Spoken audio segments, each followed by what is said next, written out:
వ్యక్తిలో దీని వలన ఏర్పడిన ప్రవర్తనా మార్పులను అభ్యసనగా పరిగణించము. ఆన్సర్ పరిపక్వత. బోధనా యంత్రాలు ఈ సిద్ధాంతం ఆధారంగా తయారు చేయబడ్డాయి. పరికరాత్మక నిబంధన. గంట శబ్దానికి లాలాజలం స్రవించడం అనేది నిబంధిత ప్రతిస్పందన. పీఠభూమి దశ లక్షణం. అభ్యసనంలో పురోగతి ఉండదు.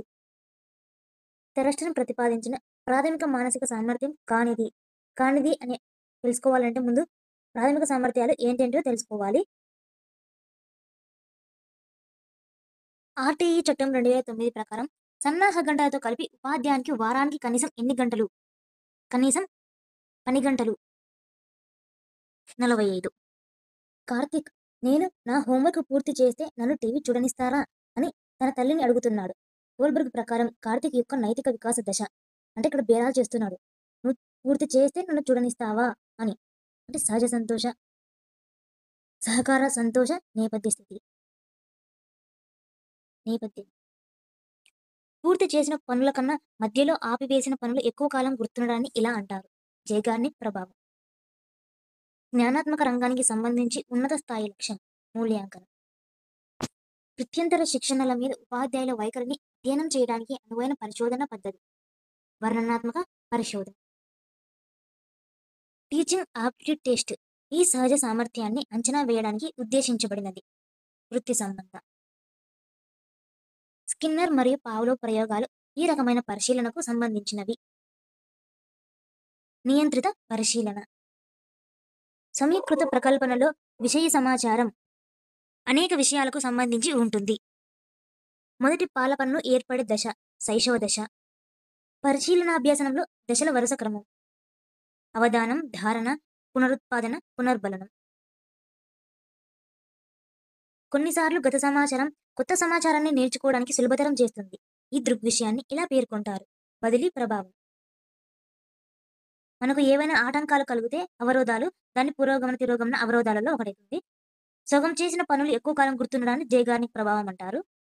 సమాచారం గత సమాచారం కొత్త సమాచారం నేర్చుకోవడానికి సులభతరం చేస్తే దాన్ని బదిలీ ప్రభావం అని అంటారు.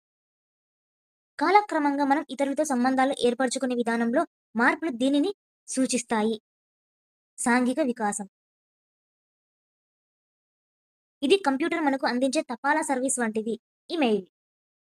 ప్రశ్నలు అడగడం, వివరణలు ఇవ్వడం అనేవి ఈ బోధనా దశలో జరుగుతాయి. పరస్పర చర్యాత్మక దశ. అనిర్దేశక మంత్రణంలో సహాయార్థి నిర్ణయం తీసుకుంటాడు. అనిర్దేశక మంత్రణాన్ని కార్ల్ రోజెస్ కనుగొన్నాడు. పిల్లల్లో 85% కంటే ఎక్కువ మెదడు అభివృద్ధి ఈ వయసు కంటే ముందే జరుగుతుంది. 6 సంవత్సరాలు. ఎంఓఓసిని విస్తరించండి. Massive open online course. విద్యార్థులకు ఉపాధ్యాయులకు ఫీడ్బ్యాక్ అందించే మూల్యాంకనం. అభ్యసనం కొరకు మూల్యాంకనం. పిల్లవాడు పరిసరాలను తనకు అనుగుణంగా మలుచుకునే సంజ్ఞానాత్మక ప్రక్రియ. సాంశీకరణ.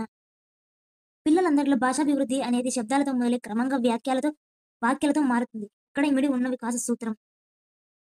వికాసం ఒక ఖచ్చితమైన నమూనాను అవలంబిస్తుంది.